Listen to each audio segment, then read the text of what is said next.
Mi vida está llena de... Lo tenemos, Mateo capítulo 9, de 35 a 38.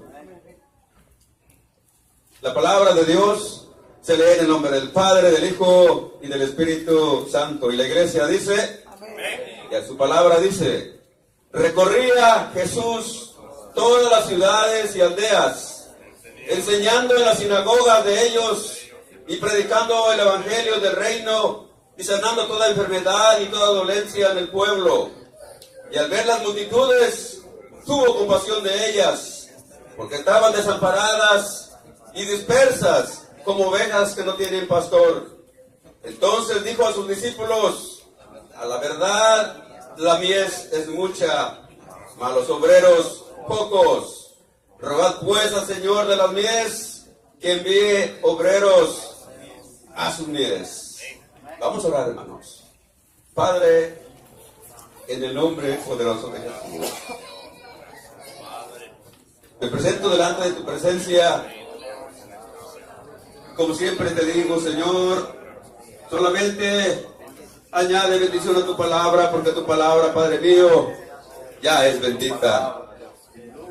En esta hora y en tu nombre, Señor, cualquier espíritu contrario que quiera evitar que tu palabra sea predicada, Señor, en tu nombre lo atamos y lo echamos fuera de este lugar y proclamamos en tu nombre libre en este lugar, Padre mío, para que tu palabra y tu Espíritu Santo venga a llenar nuestras vidas en esta noche.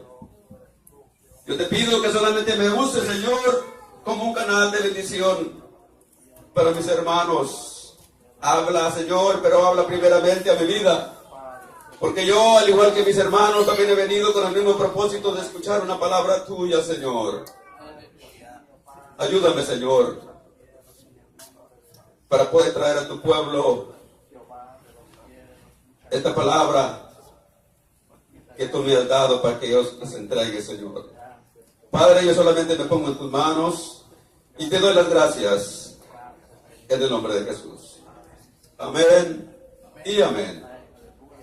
Pueden sentarse, hermanos. Como siempre, hermanos, le pongo un título a cada mensaje. En esta noche le he puesto, la mies es mucha, mas los obreros son pocos. La palabra mies, hermanos, quiere decir cosecha, si no sabían. Significa cosecha. En otras palabras, el título sería, la cosecha es mucha, pero los obreros son muy pocos. Amén. La mies es mucha, mas los obreros son pocos. Oiga bien, con estas palabras, nuestro Señor Jesucristo nos desafía a tomar conciencia de nuestra misión y comisión en este mundo. En este mundo lleno de pecado, lleno de maldad, en el cual nosotros estamos viviendo. Como podemos ver, nuestro Señor Jesucristo tenía una visión. Y una misión, podemos decir, muy concreta, acerca del por qué Él había venido a este mundo. Desde el comienzo de su ministerio, hermanos, podemos ver que Él se involucró con su pueblo. Dice aquí lo que leímos, recorría todas las ciudades y aldeas, enseñando en las sinagogas de ellos y predicando el evangelio del reino y sanando toda enfermedad y toda dolencia en el pueblo. A Él le gustaba, hermanos, involucrarse con su gente. Sanaba enfermos, iba donde estaba la gente desposeída.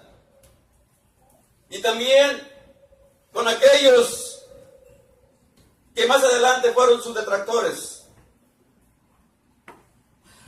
Tal vez no conocen esa palabra, hermano, pero esa palabra significa los que lo acusaron, los que lo entregaron. Amén. Por medio de este mensaje de parte de Dios, vamos a ver tres aspectos muy importantes que debemos de tomar en cuenta a la hora de definir nuestro ministerio como hijos de Dios.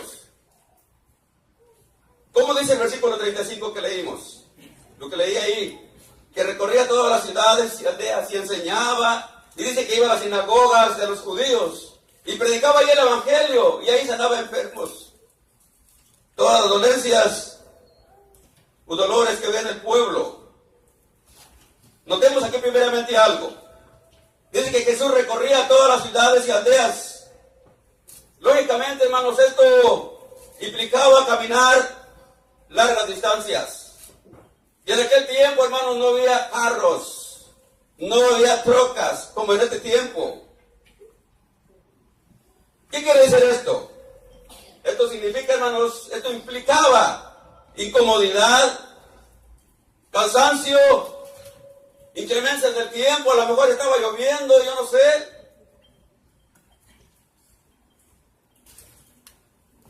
El jueves pasado hablaba con un hermano que estaba entrando en la iglesia y le digo, hermano, ¿por qué se viene caminando? Aquí está la ven. Me dice, hermano, yo estoy impuesto en Guatemala, camino como una hora. Yo estoy impuesto a caminar, hermano. Yo iba a mi iglesia y llegaba caminando. Así que para mí no hay por qué quedarme si no van por mí. Le digo, hermano, pero usted puede hablarle al de la ven y el de la ven para levantarlo. Y dice, no se preocupe, hermano, a mí me gusta caminar. En Guatemala ya caminaba más de una hora todos los días cuando había servicio, pero nunca me quedaba, pastor. Qué bonito, hermano. Qué bonito, hermano. Esto es lo que decía nuestro Señor Jesucristo. Dice que andaba por todas las ciudades, las aldeas, todos los pueblos y se metía a las sinagogas a predicar el evangelio, hermanos. A él no le importaba caminar, no le importaba la inclemencia del tiempo, a lo mejor estaba lloviendo, a lo mejor hacía frío, pero a él no le importaba. No sabemos qué tantas otras situaciones pasaba. Solo basta con imaginarnos y darnos cuenta que nuestro Señor Jesucristo tenía, podemos decir, una muy bien definida misión. Amén.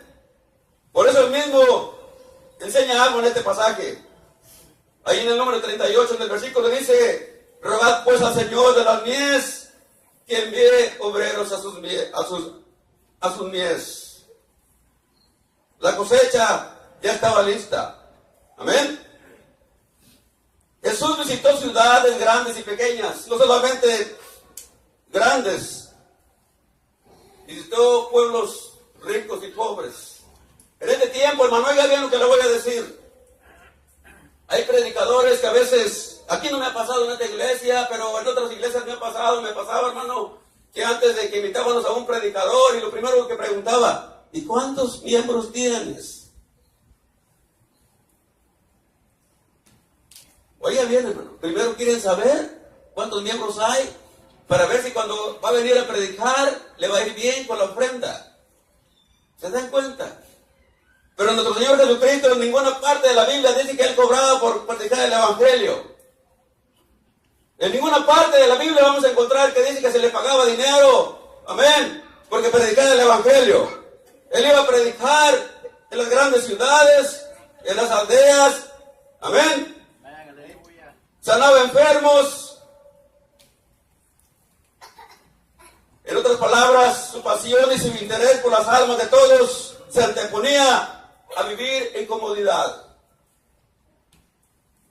En este tiempo, hermanos, tal vez cuando le digo a un hermano, vamos a ir a predicar a Fort Myers, ahí en la calle, por ahí. Yo creo que lo piensan dos veces, hermano. No todos me van a decir amén. Yo creo que muchos van a decir, pero ¿por qué, hermanos? ¿De qué podemos por aquí, cerquita, aquí con los hermanos? Pero nuestro Señor Jesucristo no le importaba. Él iba a predicar a todas partes. Amén. Nosotros muchas veces nos resistimos a dejar nuestra comodidad de hacer luz para aquellos que se encuentran en tinieblas. No queremos. Para que esta iglesia crezca, hermanos, es necesario el evangelismo. Es necesario salir a evangelizar. Está bien que Dios nos escucha cuando estamos orando. Cuando le pedimos, Señor, te pedimos que llenes esta iglesia, Dios nos escucha. Es cierto, Dios no está sordo, Él tiene también oídos. Yo he dicho, ¿usted cree que el que hizo los oídos va a estar sordo? No, hermano, Él tiene oídos. Pero es muy importante que nosotros también pongamos nuestro granito de arena. ¿Cómo? Invitando a la gente allá afuera. Eso es evangelizar, eso es evangelismo. Hablarle a la gente. Eso nos lo demostró, nos lo puso como ejemplo nuestro Señor Jesucristo. Oiga bien, este mundo, hermanos, está lleno de gente que vive sin ningún sentido, enfermos de sus cuerpos y de sus almas, quizás esperando que alguien se acerque y le infunda aliento y esperanza. Pero nosotros no lo estamos haciendo. Notemos algo aquí. Jesús en su recorrido se encontró con tales personajes como dice el texto. No dice que enseñaba, nos dice que ahí que enseñaba y sanaba toda enfermedad y toda flaqueza en el pueblo. Oiga bien, hermanos, las almas de los más viles pecadores del mundo son las más preciosas para Cristo. ¿Me entendió? Los pecadores allá afuera, hermano, para Cristo es algo precioso para Él. Este compromiso de amor de parte de Jesús hacia la gente es el gran reto, oiga bien, que tenemos por delante de nosotros los cristianos. Nosotros necesitamos dejar nuestra comodidad. Y al dejar nuestra comodidad, hermano, no significa que vamos a abandonar nuestras responsabilidades, sino que significa que vamos a ser más sensibles a las necesidades de aquellos que están pasando por situaciones adversas. Amén. El dejar la comodidad por parte de Jesús se hace evidente aquí en lo que leímos. En Mateo capítulo 8, versículo 20, Jesús dice ahí: las zorras tienen guaridas, mas el Hijo del Hombre no tiene dónde recostar su cabeza. ¿Qué quiere decir esto? Aquí, hermanos, claramente él afirma que no tiene dónde recostar su cabeza. Y esto, si hemos leído la Biblia, se lo decía ¿a quién? A un maestro de la ley que quería seguirlo. Con esto, ¿qué le estaba diciendo el Señor? Le dio a entender, hermanos, que la misión que tenía era un camino muy difícil y lleno de incomodidades. Por eso él mismo dice en su palabra: el que quiera ser mi discípulo, tome su cruz y sígame. No es fácil. Si fuera fácil ser cristiano, todos fueran cristianos. Pero no es fácil. Hoy en el día, ¿qué podría implicar esta incomodidad para nosotros? Tal vez podría ser no contar con un teléfono celular. Muchas veces, hermanos, dejamos el celular en la casa y corremos por él. Pero a veces se nos olvida la Biblia y dicen: no, allá en la iglesia hay una. O allí me le pego a un hermano. Sí, hermano. A veces como que el celular es más importante que la Biblia. ¿Sabe que el Señor me está dando un mensaje para el celular? Yo no sé por qué. Pero todavía no está listo, apenas lo tengo horneando. Se está horneando ese mensaje. Yo no sé por qué, pero Dios me está dando un mensaje del celular, hermano. Cuando esté listo, le voy a decir: aquí está el mensaje, hermano. Pero ahorita está en el horno apenas. Amén. Tal vez, ¿qué podría implicar una incomodidad para nosotros? Tal vez porque no tenemos un medio de transporte cómodo que tenga aire acondicionado y toda la cosa. Tal vez pueda ser no contar con las finanzas para hacer un viaje misionero. Tal vez no tener ningún recurso.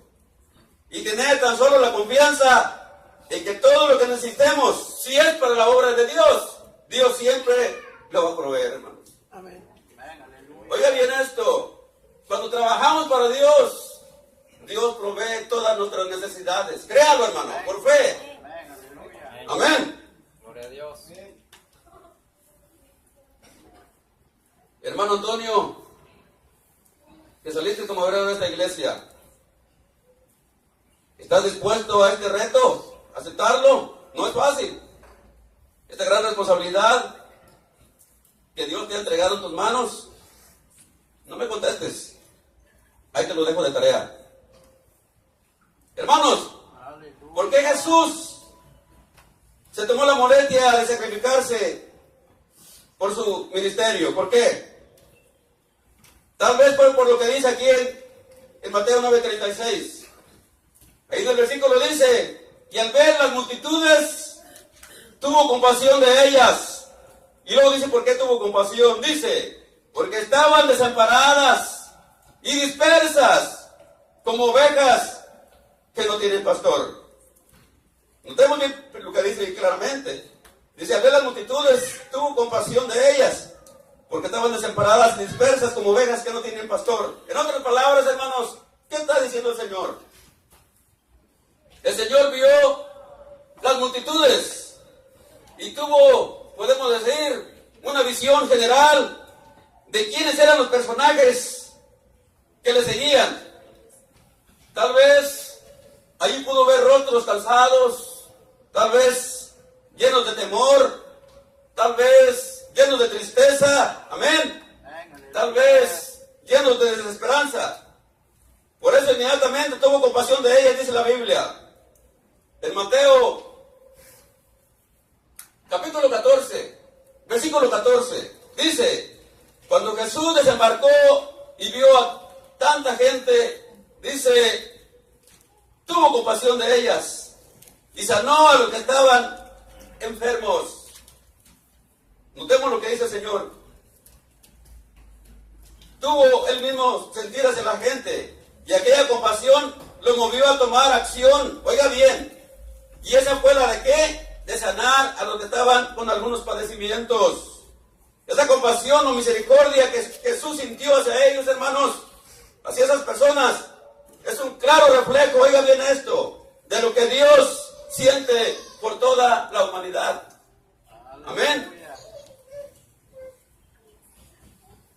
Es ese sentimiento, podríamos decirlo así, que nos debe de mover a nosotros a ser solidarios.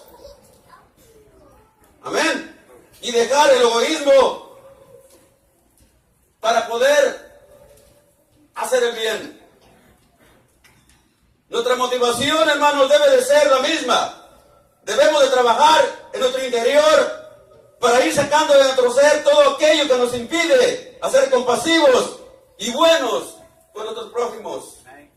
Amén.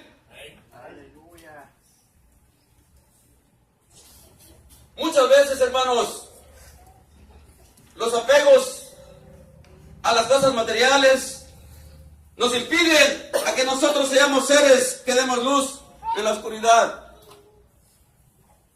Necesitamos trabajar muchísimo con nosotros mismos, para poder salir a ayudar a los demás. Jesucristo, como ser humano, tuvo que trabajar en su vida misma, aunque su naturaleza divina como Dios le movía a ser él así, hermanos. Porque él era hombre, pero también era Dios, y es Dios. Es por eso que él se comportaba de esa manera. Nuestras vidas deben de ser vidas llenas de mucha misericordia, hermanos, hacia los demás. Como podemos ver aquí en lo que leímos, desde la óptica de nuestro Señor Jesucristo, Él vio a las multitudes desamparadas y dispersas, y dice, como ovejas sin pastor. Podemos decir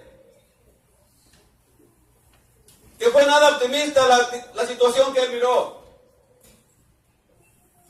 Si nos damos cuenta, realmente el mundo no ha cambiado. Desde hace 2000 años sigue siendo la misma situación.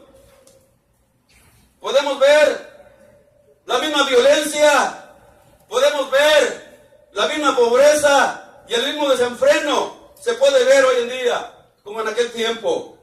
Esto significa que como cristiano comprometido debo de contribuir a cambiar la sociedad, comenzando con mi propia vida. Oiga bien esto que le voy a decir, hermano. La iglesia debe afectar a la sociedad positivamente y no la sociedad afectar negativamente a la iglesia. ¿Oyeron, hermanos? La iglesia debe de afectar positivamente a la sociedad.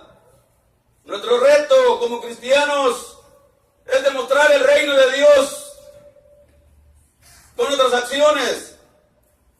Y qué mejor que mostrando misericordia por aquellos, hermanos, que se encuentran buscando una respuesta para sus vidas.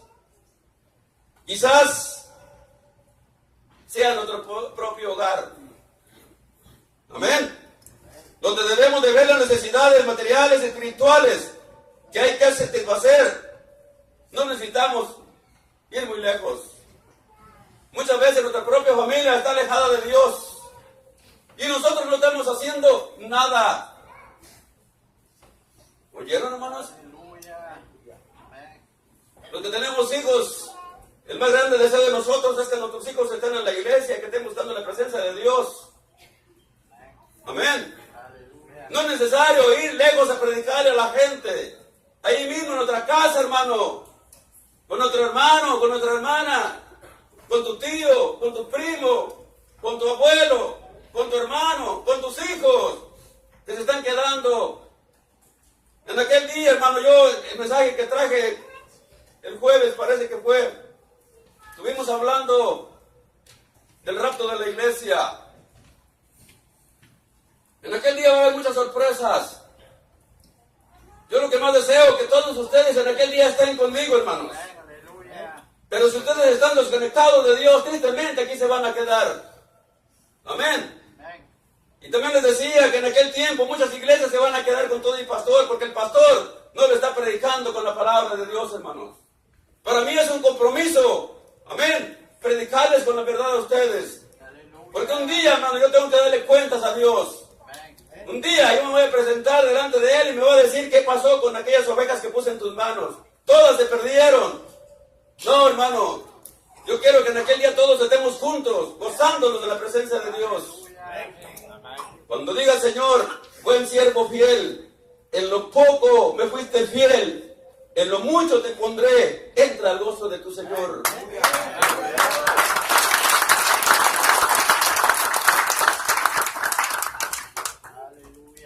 Debemos de ser movidos, sensibles, así como lo fue nuestro Señor. Amén. Hay mucha gente que está sufriendo, oiga bien, dolencias espirituales, en las cuales hay un proceso espiritual. Amén. Necesitamos nosotros ayudar a esa gente para que pueda pasar ese proceso. Amén. Para que salgan esas personas necesitan mucha comprensión y mucho amor de parte de nosotros, hermanos. Hay hombres, hay mujeres dolidos. Amén. Porque en X iglesia, amén, les hablaron mal de ellos o les dijeron cosas. Espiritualmente, esas personas, esos hermanos, esas hermanas están dañados. Y es la tarea de nosotros. Amén. Hablarles, ayudarles a que regresen nuevamente al rebaño. Esas personas que viven enfermas del alma, es a quienes nosotros debemos de alentar y mostrarles las bondades del reino de Dios. ¿Qué tenemos que hacer para llevar a cabo esta enorme tarea, hermanos? Pidamos a Dios más obreros, porque la mies es mucha. Hermanos, toda esa multitud que Jesús había visto desamparadas y dispersas como ovejas sin pastor, nos muestra también el abandono, oiga bien, en el cual habían sido dejados por los líderes religiosos de aquella época. Era una religión clásica, donde los que podían ser bien vistos por los líderes religiosos eran aquellos que tenían posibilidades económicas o influencias políticas. Ellos sí eran bienvenidos en las sinagogas de los judíos. La gente que Jesús vio como desamparadas y sin rumbo eran personas comunes y corrientes, pero estaban sedientas de consuelo, estaban sedientas de amor y de comprensión. El Señor los vio como una cosecha abundante y ya lista para la siega.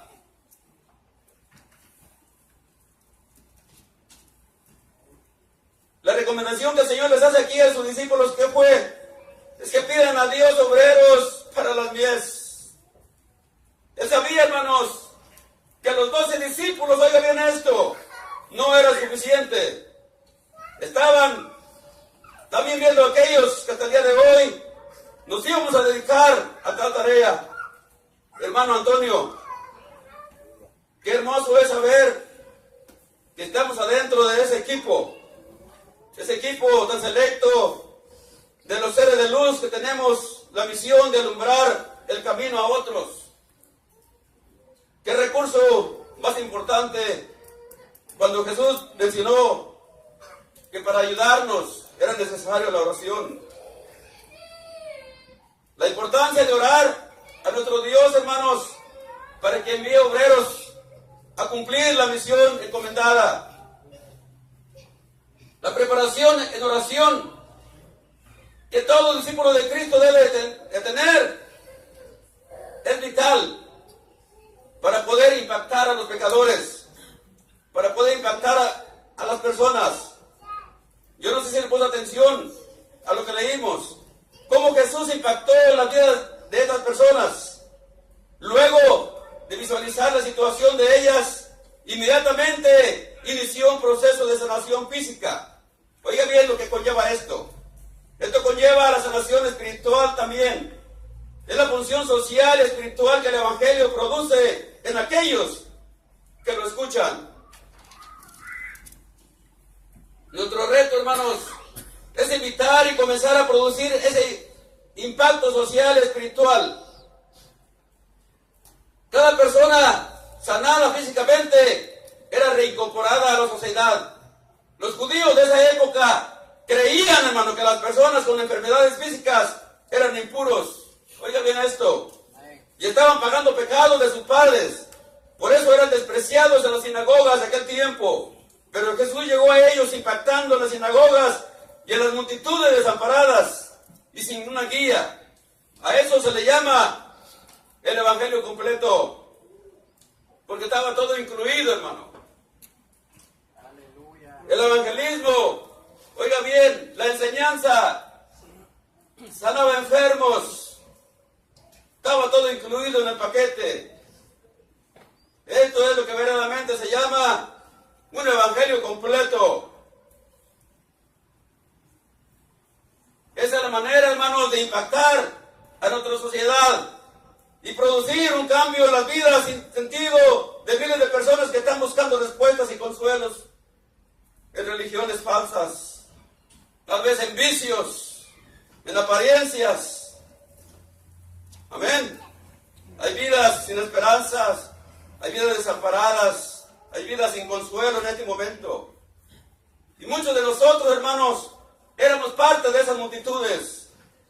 Pero por la gran misericordia de Dios, Dios nos sacó de ese lodo cenagoso, perdón.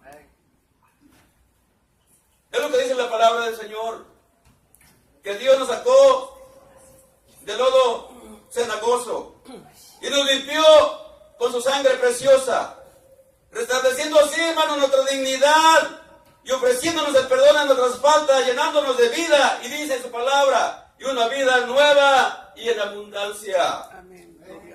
Amén. Debemos dejar nuestras comodidades y ir a buscar a las multitudes que van sin ningún rumbo. Debemos visualizarlas tal y como lo hizo nuestro Señor Jesucristo. Hermano Antonio, si tú te sientes que este es tu llamado, amén, comienza a prepararte. Y recuerda siempre una cosa, hermano Antonio: solo los valientes arrebatan el reino de los cielos. Y si tú has salido como obrero de esta iglesia, es porque tú no eres ningún cobarde. Y Dios te escogió a ti, porque Él conoce tu corazón. Amén. Gloria a Dios. Así que de aquí en adelante, hermano Antonio, recuerda que la mies es mucha, pero hay muy pocos obreros. Por eso dijo nuestro Señor Jesucristo: a la verdad la mies es mucha, mas los obreros pocos. Rogad pues al Señor de las mies que envíe obreros a sus mies. Póngase de pie, iglesia. Padre, te damos gracias. Gracias por tu palabra. Gracias por hablarnos, Señor, de que es necesario que trabajemos para tu obra, Señor. Hemos visto que trabajando, Señor, están llegando las almas a tu iglesia. Padre, yo te pido que nos des ánimo, que nos des la fortaleza que necesitamos. Pero lo más importante de todo, Señor, yo te pido que nos llenes nuestras vidas de tu amor y de tu misericordia, para que podamos llevar, Señor, ese amor que mucha gente necesita, Señor. Esa misericordia, Padre, que mucha gente necesita. Una palabra de consuelo, una palabra, Señor, porque están sufriendo, tal vez porque están heridas, Señor, tal vez porque alguna iglesia les ha dicho cosas que los dañaron y no quieren regresar al rebaño, Padre. En esta hora, Señor, yo te pido que nos des las palabras precisas, Señor, para poder convencer a esas personas, a esos hermanos, a esas hermanas que se están quedando en sus casas cómodamente.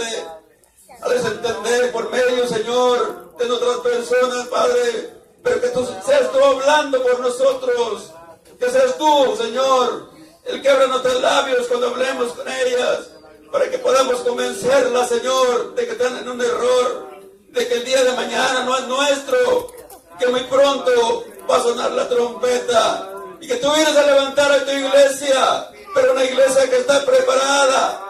Solamente esos son los que van a volar a tu presencia. Y en aquel día, Señor, va a ser el lloro y el crujir de dientes, porque muchos no van a estar preparados. Van a llorar lágrimas, Señor. Pero nosotros queremos cumplir con la comisión y el mandamiento que tú has puesto a nosotros, de ir a hablarles de tu reino, para que tu reino se engrandezca, Señor. Padre, te damos toda la gloria, te damos toda la honra. Y gracias, Señor, por hablarnos de esta manera. Gracias te damos en el nombre poderoso de Jesús. Amén y amén.